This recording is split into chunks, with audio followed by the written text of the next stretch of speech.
నమస్తే, నేను మీ anchor Dhanush. Welcome to I dream. ఈరోజు మనతో పాటు నా గెస్ట్ ఆదిరెడ్డి. ఒక రివ్యూవర్గా తన కెరీర్ స్టార్ట్ చేసి బిగ్ బాస్ మీద రివ్యూస్ చెప్పుకుంటూ అదే బిగ్ బాస్ కంటెస్టెంట్గా వెళ్ళి టాప్ 5 వరకు నిలిచి ఈరోజు యూట్యూబ్లో వన్ ఆఫ్ ద టాప్ రివ్యూవర్స్గా నిలిచి అండ్ చాలామంది రివ్యూవర్స్కి ఒక ఇన్స్పిరేషన్గా నిలిచాడు.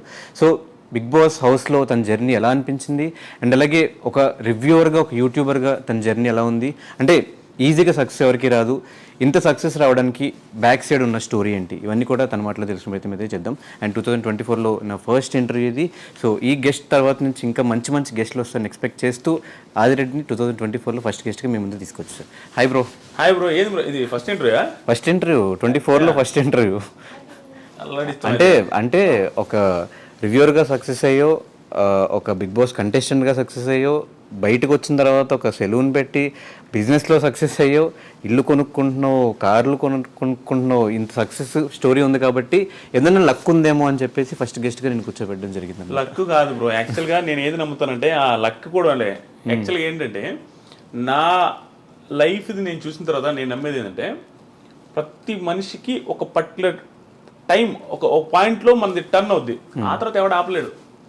మళ్ళీ బ్యాక్ వెళ్ళిపోతున్నావు, అతి చేష్టలు చేసామంటే మళ్ళీ డౌన్ అవుతావు. కానీ నాకు వచ్చిన పర్టికులర్ టర్నింగ్ పాయింట్ ఎక్కడంటే బిగ్ బాస్ రివ్యూస్ చేయడం బ్రో. ఎంత కామెడీ బ్రో. జీవితంలో ఎవడైనా బిగ్ బాస్ షోని చూసి మళ్ళీ చెబితే దానివల్ల లైఫ్ సెటిల్ అయిపోద్దని ఊహించలేం. చాలామందికి సెటిల్ అయినాయి, నాకు మాత్రం షాకింగ్. మిగతా వాళ్ళందరికీ నాకు డిఫరెన్స్ ఏంటంటే అందరు లైఫ్లో సెటిల్ అవ్వచ్చు. నా లైఫ్ సెటిల్ అవ్వడమే కాకుండా బిగ్ బాస్ కంటెస్టెంట్ లోపల పోయి వచ్చా. అది చాలా మిరాకిల్. ఇది వెళ్ళి రావడం, అక్కడ సక్సెస్ అయ్యి రావడం. అక్కడ నాకు టర్నింగ్ పాయింట్ ఎక్కడ వచ్చిందంటే హెవీ ప్రాబ్లమ్స్ ఫేస్ చేసిన ఆదిరెడ్డి. ఎంత ప్రాబ్లమ్స్ అంటే నేను హార్ట్ఫుల్గా చెప్తున్నా, చాలామంది యూత్ అసలు ఫేస్ చేస్తుండ్రు. అన్ని ప్రాబ్లమ్స్ ఫేస్ చేశా. అవి అనుకుంటే కొంతమంది కామెంట్లు అనొచ్చు, అబ్బా చాలామంది ఫేస్ చేసేయాలని. నా ప్రాబ్లమ్స్ నాకు భయంకరంగా ఎక్కువ. అంటే అందరికంటే ఎక్కువ అని చెప్పకూడదు, కానీ చాలా మంది ఫేస్ చేస్తుంటారు చూసారు. ఆ ప్రాబ్లమ్స్తో ఈక్వల్గా ఉంటాయి నా ప్రాబ్లమ్స్. ఆ స్టేజ్ నుంచి ఈ స్టేజ్ దగ్గర రావడం ఎక్కడి నుంచి స్టార్ట్ అయింది అంటే 2018లో బిగ్ బాస్ రివ్యూ స్టార్ట్ చేశాను. అది కూడా ఎంత కామెడీగా స్టార్ట్ చేసినా బ్రో. 2018లో సీజన్ 2 అప్పుడు స్టార్ట్ చేశా. ఎంత కామెడీగా అంటే నా ఫ్రెండ్ ఊరికి వీడియో పెడితే కామెడీగా ఓవర్ హుడీ వేసుకొని చేస్తుంటా. ఎంత పాత హుడీ అంటే ఆ పాత హుడీ వేసుకొని ఇట్లా పెట్టుకొని, అంటే నేనేదో పెద్ద తోపు అనే ఫీలింగ్తో చేస్తా ఉన్నాను ఇట్ట పవన్ కళ్యాణ్ స్టైల్లో. అది వైరల్ అయింది.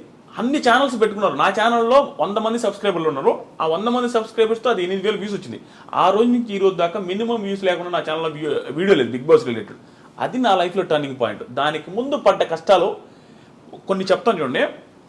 నేనదే లక్ అన్నా చూసారా, ఆ లక్ ఆ టైం ఉంది చూసారా, అది కలిసి వస్తే ఎవడు ఆపలేడు. నాకు కలిసి వచ్చిన పాయింట్ ఇది. దానికి ముందు 30 ఇయర్స్ బ్రో నాకు. ఈ ఇంటర్వ్యూలో నాకు తెలిసి నేనే మాట్లాడతాను ఎక్కువ. నాకు అట్లా అనిపిస్తుంది ఒకసారి. అందుకే ముందే ఆన్సర్లు వచ్చేసాయి. నేను ఇంటర్వ్యూస్ ఎవరైనా నేను ఎందుకు ఇవ్వనంటే నేను హార్ట్ఫుల్గా మాట్లాడేసి నాకు ఆనంద బాష్పాలు ఇచ్చేస్తే నా లైఫ్ జర్నీ గురించి నేను చూసుకుంటే యాడ్ నుంచి యాడికి వచ్చానని నాకు తెలియకుండా నాకు వేరే వాళ్ళ ముందు ఎమోషనల్ అవ్వడం నాకు ఇష్టం ఉండదు. నేను ఎమోషనల్ అయిపోతా. నాకు అలా అనిపిస్తుంది. ఎందుకంటే ఎన్ని పీక్ ప్రాబ్లమ్స్ చూసి ఇప్పుడు ఎంత హ్యాపీగా ఉన్నాను నాయనని. ఇప్పుడు 30 ఇయర్స్ ఉన్నాయి బ్రో. ఎవ్వడు ఆర్డినరీ పర్సన్ ఎవరైనా కంపేర్ చేసుకోవచ్చు. నాది ఇప్పుడు 2018లో 30 ఇయర్స్. 2018లో 30 కాదు, 2018లో నాకు 28 ఏమో. నా పెళ్ళి 8 ఏమో 30 ఇయర్స్. ఓకే. సో 30 ఇయర్స్ వరకు నేను 29 ఇయర్స్ వరకు నేను సెటిల్ అవ్వలేదు. సెటిల్ ఇన్ ద సెన్స్ ఏమీ లేదు నా లైఫ్లో. మా ఒక సింధనూరు అనే ఊరు ఉంటుంది, నేను ఇది ఎక్కడ చెప్పలా. నేను ఎలక్ట్రికల్ ఇంజనీర్. కొన్ని నేను చెప్పలేను. మరి ఓవర్ డ్రామాటిక్గా ఉంటుంది నా లైఫ్ స్టోరీని. కొన్ని చెప్పను ఈరోజు, కొన్ని చెప్పలేను. కానీ ఎందుకు చెప్పాలి అంటే ఆడియన్స్లో మీరు రివ్యూ స్టార్ట్ చేసిన తర్వాత మిమ్మల్ని చూసి ఓకే ఇలా కూడా సంపాదించేసి డబ్బులు అని చెప్పి యూట్యూబ్లో చాలామంది రివ్యూ స్టార్ట్ చేసిన వాళ్ళు ఉన్నారు. వాళ్ళు సక్సెస్ అయ్యి వాళ్ళ లిమిట్లో వాళ్ళు సంపాదించుకుంటున్న వాళ్ళు కూడా ఉన్నారు. కాబట్టి ఇలాంటి స్టోరీస్ అని వింటే అందరికీ ఇన్స్పిరేషన్గా ఉంటుంది కాబట్టి అడుగుతున్నా క్వశ్చన్. సింధనూరు అనే ఊర్లో నేను ఎలక్ట్రికల్ ఇంజనీర్ అయి ఉండి పరిస్థితి బాగాలేక సివిల్ ఫీల్డ్లో సివిల్ ఇంజనీర్ యాక్టింగ్ చేస్తూ తార్ రోడ్ల దగ్గర ఇలా పెట్టి ఆ మీటర్ ఉంటుంది. ఓన్లీ సివిల్ ఇంజనీర్స్ కంపేర్ చేసుకోవచ్చు, వాళ్ళకి అర్థమవుతుంది. ఎన్ని సెంటీమీటర్స్ తారు వచ్చిందని ఇటు చూడాలి వంగి. అది చేసేవాడు నేను. మొత్తం నల్లగా అయిపోయి తార్ రోడ్డు దగ్గర 13,000 14,000 ఇచ్చేవాళ్ళు. అక్కడ పని చేస్తున్నప్పుడు అక్కడ చిన్న రూమ్ ఇస్తారు మాకు. ఆ రూమ్లో ఉన్నప్పుడు మా నాన్న ఒకరోజు కాల్ చేసిండు. బాధపడతా. అప్పుడు పోయి పొజిషన్ చాలా బ్యాడ్గా ఉండేది అనమాట. ఎట్టకొట్టి చేసుకోరా, సెటిల్ అవ్వరా, నీది ఒకటే నాకు బాధ. ఎందుకంటే బాధ నాది ఒకటే కాదు, మా చెల్లెళ్ళు బ్లైండ్. మా చెల్లికి కనిపించదు, మా చెల్లి పెళ్లి చేసుకొని అంటుంటుంది. అదొక పక్క మా నాన్నకి బాధ ఉంది. ప్లస్ మా మదర్ సూసైడ్ చేసుకొని చనిపోయి ఉన్నారు, అదొక బాధ ఉంది. ఫైనాన్షియల్గా బీభత్సమైన ప్రాబ్లమ్స్లో ఉంది, పీక్ ప్రాబ్లమ్స్. 11 లక్షల చిల్లర బ్యాంకులో లోన్స్ ఉన్నాయి మా నాన్నకి. నాకు తెలుసు, నేను రాజకీయాలు పెద్ద కాన్సన్ట్రేట్ చేయను, కానీ ప్రతిసారి ఎలక్షన్కి ముందు ప్రతిసారి దేవుని మొక్కునేది తెలుసు. ఒకప్పుడు మా నాన్న మా అకౌంట్లో అదే మా లోన్స్ ఏదైతే ఉంటాయో చూస్తారు, అగ్రికల్చర్ లోన్స్, అవి అయితే వెళ్ళిపోవాలా. అది ఎవడు హామీ ఇస్తే వాళ్ళు గెలవాలని కోరుకునేది. చాలా మంది ఇచ్చారు అట్లాంటి హామీలు. ఈసారి అగ్రికల్చర్ లోన్స్ మొత్తం పోతాయి, వాళ్ళు ఇచ్చారు, వీళ్ళు ఇచ్చింది, అన్ని ఈ గవర్నమెంట్ ఇచ్చింది, ఆ గవర్నమెంట్ ఇచ్చింది. ప్రతిసారి నేను ఎవరికి హామీ ఇస్తే వాళ్ళు గెలవాలనుకున్నాను. అంటే నాకు లైఫ్లో ఇంకేం గోల్స్ ఉండేది బ్రో. నా లోన్స్ క్లియర్ అయిపోతే మా నాన్న హ్యాపీ, నేను హ్యాపీ అనుకునేవాడిని. అలా మా నాన్న ఆ రోజు సింధనూరు దగ్గర ఫోన్ చేసినప్పుడు బాధపడతా మాట్లాడాడు. అది నాకు ఇప్పటికీ గుర్తుంది. ఆ రోజు నుంచి మళ్ళీ ఆ 30 ఏళ్ళు అని చెప్పేసి పెళ్ళి అయ్యే రోజు వరకు నాకు పిల్లని ఎవరు ఇచ్చేవాళ్ళు లేరు బ్రో. అంటే ఇంకా నా పెళ్లి గురించి టాకే వచ్చేది లేదు మా ఇంట్లో. ఎందుకు సంపాదించట్లేదన్నా, లేకపోతే నేను అప్పుడు ఎంత బ్రో 48 కేజీలు పెట్టినోని, 50 కేజీలు నా హైట్ ఇంతే ఉండదు, 6.3, 48 కేజీల వెయిట్తో మా అమ్మ సూసైడ్ చేసుకున్న ఇంటికి ఎవరైనా అంటే ఎందుకు సూసైడ్ చేసుకున్నదో, ఎన్ని ప్రాబ్లమ్స్ ఉన్నాయో, ఆ ఇంటికి మళ్ళీ కోడలు ఎవరు ఇవ్వాలనుకుంటారా. ప్లస్ మా ఇంట్లో మా చెల్లెలు అలాగే ఉంది, ఒక పర్సన్ హ్యాండిక్యాప్డ్ పర్సన్ ఉండే ఇంటికి ఎవరు ఇవ్వాలనుకోరు. అలాంటి సిచ్యువేషన్లో ఉన్న నాకు పెళ్లి తాటు మా ఇంట్లో లేదు, నాకు లేదు. ప్లస్ అప్పులు నేను అందరికీ తెలుసు. ఆ పొజిషన్ నుంచి 30s నాకు ఎలా ఉన్నాడు చూడు. నా పెళ్లి కాలేదు, ఎవరికైనా ఒక పర్సన్కి ఎలా ఉంటుంది బ్రో, జాబ్ లేదు, పెళ్లి కాలేదు, అందరూ అడుగుతారు. మన ఫ్రెండ్స్కి మన ఫైనాన్షియల్గా ఇదేంది తెలియదు. మన బీటెక్ ఫ్రెండ్స్కి ఏమంటారు, ఫోన్ చేసి ఏమమ్మా ఎప్పుడు పెళ్ళి అంటారు. మనం ఏం చెప్పలేము, ఏం చేస్తున్నారు అంటారు, ఏమి చెప్పలేని పొజిషన్. ఆ టైంలో వెనక ముందు ఆలోచించుకుంటే అంటే ఇంకా లిటరల్గా ఆ పొజిషన్ ఎట్లా ఉందంటే నిల్ అనమాట బ్రెయిన్లో. అంటే ఇంక మనకు ఆలోచించడానికి కూడా ఎట పోతే అట్ట వదిలేసిన, అసలు మొత్తం ఫ్రీగా వదిలేయబట్టే బిగ్ బాస్ రివ్యూ చేసిన కామెడీగా. అంటే నీకు ఒక టైం వస్తుంది బ్రో, నేను కాన్సన్ట్రేట్ చేసి నా లైఫ్ని నా కెరీర్ టర్న్ అవ్వాల, నోటుకు వచ్చినట్టు వదిలేస్తే కెరీర్ ఒక మలుపుకి వచ్చింది. అలా కామెడీగా చేసిన బిగ్ బాస్ రివ్యూస్. ఆ తర్వాత నాకు తెలియదు అసలు బిగ్ బాస్ రివ్యూస్ చేస్తే డబ్బులు వస్తాయని కూడా. 30,000 సబ్స్క్రైబర్స్ ఎంతో మానిటైజ్ చేశారు. అప్పటి నుంచి డబ్బులు స్టార్ట్ అయింది. 70,000 రూపీస్ ఫస్ట్ ఇయర్ నాకు వచ్చిన రెవెన్యూ. 70,000 రూపీస్ వస్తే మా అక్క నాతో అనేది భయంకరమైన ప్రాబ్లమ్స్ చూస్తున్నాం. మా అక్క కూడా దగ్గరుండి ఎప్పుడైనా వాళ్ళ ఇంట్లో పెట్టుకొని ఫుడ్ పెట్టి వాళ్ళ ఇంట్లో నన్ను బాగా చూసుకుంటున్నాను ఉండేవాళ్ళు. మా అమ్మ చనిపోయిన తర్వాత 70,000 వచ్చిన మా అక్క కాల్ చేసి ఏమన్నా తెలుసా, అమ్మయ్య ఇంకొక 1.5 లక్ష 2 లక్షలు చేసుకోరా, మొత్తం నీకు ఎట్ట కూడా పెళ్లి చేద్దాం, ఆ 2 లక్షలు ఇంకొక 1 లక్ష ఎట్లా కూడా అప్పు చేసి నీ పెళ్ళి అయితే బాగుంటుందని అని. మా అక్క కూడా హోప్ వచ్చింది, 70,000 సంపాదించినని. అక్కడ స్టార్ట్ అయిన నా జర్నీ లాస్ట్ బిగ్ బాస్ రివ్యూస్లో 1 మంత్కి 39 లక్షలు మీరు ఆల్రెడీ చూసుంటారు, అక్కడ దాకా వచ్చింది. నేను ఈ వీడియోలో ఇవి చెప్పేది పొగరుగా చెప్పట్లేదు బ్రో. కొంతమంది జెన్యూన్గా చెప్తున్నాను, కొంతమంది ఫ్యామిలీస్ కానీ కొంతమంది ఫ్యామిలీస్లో ఉండే పేరెంట్స్ కానీ స్ట్రగుల్ని తీసుకోలేక సూసైడ్ తీసుకుంటారు. ఎగ్జాంపుల్ మా మా మదర్కి పీక్ ప్రాబ్లమ్స్. మా ఇంట్లో అందరికీ ఏంటంటే ఆస్తులు ఉండేవి బ్రో. ఆస్తులు ఎలాంటి ఆస్తులు, మెట్ట ప్రాంతం అది. ఆస్తులు అయితే ఉంటాయి చెప్పుకోవడానికి, 8 ఎకరాలు 9 ఎకరాలు 10 ఎకరాలు అంటారు, కానీ అవి ఎవడు కొండవు దాంట్లో పంటలు పండవు. ప్లస్ పల్లెటూరులో ఉండేవాడు పీక్ ప్రాబ్లమ్స్ వచ్చినా అవి అమ్మడు. దానివల్ల ఆస్తులు కొంచెం ఉన్నప్పటికి కూడా ప్రాబ్లమ్స్ ఎప్పుడు ఉండే. చేతిలో డబ్బులు ఉండేది లేదు. బర్రెలు ఉంటాయి, బర్రెలు మొత్తం మా అమ్మాయి చూసుకుంటుంది. గడ్డి మోపులు తెచ్చేది మా అమ్మాయి, వ్యవసాయం చేసేది మా అమ్మాయి, నిమ్మ తోట ఉండేది, అది కూడా పోయిందిలే. అక్కడికి పోయేది మా అమ్మాయి, మాకు వండి పెట్టేది మా అమ్మాయి, 4 పిల్లకాయలని. అన్నీ చూసుకునేసరికి మా అమ్మకి బాగా, మా అమ్మ కూడా హైట్ ఎక్కువ, సన్నంగా ఉండేది. అంత ప్రాబ్లమ్స్ ఫేస్ చేస్తే ఒకసారి హోటల్ ఉండేది మాకు. ఎంత ప్రాబ్లమ్స్ అంటే ఒకసారి ఊహించుకుంటేనే అంటే నేను పేరెంట్ అయిన తర్వాత మా ఇంట్లో వాళ్ళు ఎంత స్ట్రగుల్ అయి ఉంటారో మా అమ్మ అనిపిస్తుంది. మా వైఫ్ని చూసిన తర్వాత హోటల్ ఉండేది, చిన్న హోటల్, ఊర్లో రేకుల షెడ్ వేసి ఒక హోటల్, మా సొంత ప్లేసే కాబట్టి అవి పెట్టాము. బోండాలు, ఇడ్లీలు, పూరీలు అన్నీ చేసి మా అమ్మాయి పెట్టి మా అమ్మాయి వండి అందరికీ పెడతా ఉండేది. అవే డబ్బులు వస్తూ ఉండేవి. అప్పుడు మేము హ్యాపీగా ఉన్నాం. ఆ టైంలో ఆ హోటల్ పెట్టిన టైంలో మా మంచి సక్సెస్లో ఉండేది. ఓకే, కొంచెం డబ్బులు చూస్తున్నాం. ఆ టైంలో నేను బీటెక్ జాయిన్ అవుతూ ఉండేది. జాయిన్ అయ్యి బీటెక్ కాలేజీకి పోయే ముందు రోజు మండలు దుడిచేది, ప్యాకెట్లు కట్టేది. నాకు ఇష్టం ఉండదు, ఎవరికి ఇష్టం ఉంటుంది బ్రో. బిల్డప్ ఇవ్వాలని ఎవరికైనా ఉంటుంది. మిడిల్ క్లాస్ పర్సన్ బిల్డప్ ఇస్తాం. బీటెక్ స్టూడెంట్ అంటే ఏమనిపిస్తుంది, సో బిల్డప్ ముందు అనుకునే వాళ్ళం. ఆ ప్యాకెట్లు కట్టుకుంటా అవి క్లీన్ చేసుకుంటూ ఉండేది. ఆ టైంలో మా అమ్మకు ఒకరోజు నేను పూరి చేస్తా, పూరి బాండలు మొత్తం కాలం మీద పడిపోయింది. వేడి ఆయిల్ డైరెక్ట్ పూరీలు చేస్తూ ఉంది, అది స్లిప్ అయి పడిపోతే ఆ పడ్డ కాళ్ళంతా కాలిపోయింది, ఎగిరొచ్చి ముఖం మీద అంతా పడ్డాయి. మొత్తం ముఖం కాలింది, కాళ్ళు కాలి. మా అమ్మ ఆల్మోస్ట్ 3-4 నెలలు బెడ్ రెడ్. అక్కడి నుంచి అంటే ఆ రోజు నుంచి మా అమ్మకి మొత్తం టర్న్ అయింది. అంటే ప్రాబ్లమ్స్ ఏమి ఎక్కువ ఉన్నాయి, లోన్స్ ఏమి ఎక్కువ ఉన్నాయి, మా చెల్లెళ్ళది ఒక బాధ, ప్లస్ మా నాన్న పెద్దగా వర్క్ చేయడు, నాదొక బాధ, నాకు జాబ్ లేదు, ఇవన్నీ బాధలు పెట్టుకొని ఆ టైంలో మా అమ్మ ఏమనిపిస్తుంది అంటే ఈ పెయిన్స్ ఎక్కువ ఉండేవి, బ్యాక్ పెయిన్ ఎక్కువ వచ్చేది, ఈ ఆయిల్ పడ్డ మంటలు ఎప్పుడు ఉండేవి. దానివల్ల సడన్గా ఒకరోజు సూసైడ్ చేసుకుని చచ్చిపోయింది. అది ఎందుకు చచ్చిపోయింది, ఏమి రీజన్స్ అనేది తెలియదు. మాకు అర్థమైంది ఏంటంటే ఎప్పుడు బ్యాక్ పెయిన్ అంటూ ఉంటుంది, ఈ మంటలు అంటూ ఉంటుంది, పరిస్థితులు బాగాలేవు, అప్పులు ఎట చేయాలనేది. ఎందుకంటే మా అమ్మ ఒక్కటే కష్టపడతా ఉంటుంది.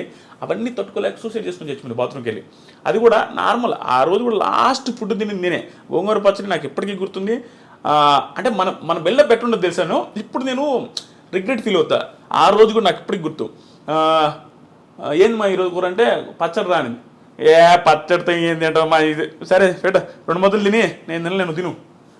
మన బిహేవియర్ అట్లా ఉంటుంది. బిల్డప్ ఇస్తుంటాం కదా, ఇసిరేసేది ప్లేట్లు, అదే విధంగా ఉండేది.